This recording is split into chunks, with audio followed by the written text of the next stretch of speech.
কোটি লোকরে আপনি ফু দিয়ে উড়াই দিবেন?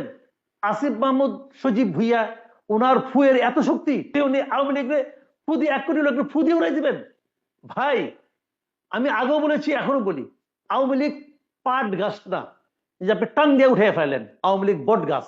আওয়ামী লীগকে টান দিয়ে উঠানো যায় না। আসিফ মাহমুদ বলছেন শুধু নিষিদ্ধই না, নিশ্চিহ্ন করতে। এটিও বলছেন যে আওয়ামী লীগের যারা গণহত্যা বা অন্যায়ের সাথে যুক্ত না তারা নির্বাচন করতে পারবেন, তারা মাফ চেয়ে নির্বাচন করতে পারবেন। আপনার কাছে একটু জাতিসংঘের যে প্রতিবেদনের সুপারিশ, সেখানেও দেখা যাচ্ছে তারা আসলে দলকে নিষিদ্ধ করার পক্ষে তারা সুপারিশ করছে না, বা তাদের অবস্থান আসলে কোনো দলকে নিষিদ্ধ না করার পক্ষেই। কথা বলার সময় কারো কোনো কাণ্ডজ্ঞান থাকে না, মাঝে মাঝে হয়, বয়সজনিত কারণে অনেক সময় হয়।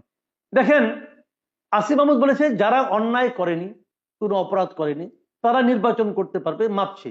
আমি অন্যায় করিনি, আমি মাপ চাবো কেন? কিভাবে নিশ্চিন্ন করবেন উনি? কিভাবে নিশ্চিন্ন করবেন? ফু দিয়া নাকি ধাক্কা দিয়া? আওয়ামী লীগ একটা বড় দল, অনেক বড় দল। কত বড় দল আমি বুঝাই আপনাকে, একটা ছোট্ট উদাহরণ দিয়ে বুঝাই। আমি বাংলাদেশের ইতিহাসে 4টা নির্বাচনকে ভালো নির্বাচন বলি: 91, 96, 2001 এবং 2008। এই 4টা নির্বাচনকে আমি ভালো নির্বাচন বলি, আর বাকিগুলিকে আমি নির্বাচনই বলি না। আগেও না, জিয়ার নির্বাচন, এরশাদের নির্বাচন, কোনোগুলি, বঙ্গবন্ধু নির্বাচন যেটা করছিল ওইটাও না, 72, ওগুলো আমি কোনো নির্বাচনই মনে করি না। এই 4টা নির্বাচনকে আমি ভালো নির্বাচন বলি। এই 4টা নির্বাচনের মধ্যে আওয়ামী লীগ সবচেয়ে খারাপ করেছে 2001 সালে। সেই নির্বাচনে তারা 300 আসনের মধ্যে মাত্র 62টা আসন পেয়েছিল। ভোট পেয়েছিল কত জানেন? ভোট পেয়েছিল 2,23,65,000। আরো কিছু আছে ভাঙাচোরা, ওটা মনে নাই। ওই নির্বাচনে বিএনপি ভোট পেয়েছিল কত? 2,28,00,000 সামথিং। আওয়ামী লীগের চেয়ে মাত্র 5 লাখ ভোট বেশি পেয়েছিল বিএনপি।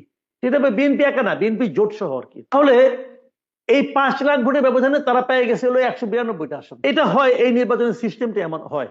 আচ্ছা, আমি বিএনপি নিয়ে আলোচনা করছি না, আমি আওয়ামী লীগ নিয়ে আলোচনা করছি। আওয়ামী লীগ, এটা হলো আওয়ামী লীগের সবচেয়ে খারাপ। মানে আওয়ামী লীগ যখন খুব খারাপ করে তখনও 2.25 কোটি ভোট পায়, মাথায় রাখেন কিন্তু। আচ্ছা, ধরলাম এই 15 বছরের দুঃশাসনে আওয়ামী লীগ আরো খারাপ করছে, মানুষ আওয়ামী লীগকে আরো বেশি ঘৃণা করে। ধরলাম এখান থেকে আপনি 50% বাদ দেন, 50%, তাও তো ভাই 1 কোটি লোক থাকে। 1 কোটি লোকরে আপনি ফু দিয়ে উড়াই দিবেন? আসিফ মাহমুদ সজীব ভুইয়া ওনার ফুয়ের এত শক্তি উনি আওয়ামী লীগের ফু দিয়ে 1 কোটি লোকের ফু দিয়ে উড়াই দিবেন? ভাই আমি আগেও বলেছি এখনো বলি, আওয়ামী লীগ পাট গাছ না যে আপনি টান দিয়ে উঠে ফেলেন। আওয়ামী লীগ বট গাছ। আওয়ামী লীগকে টান দিয়ে উঠানো যায় না।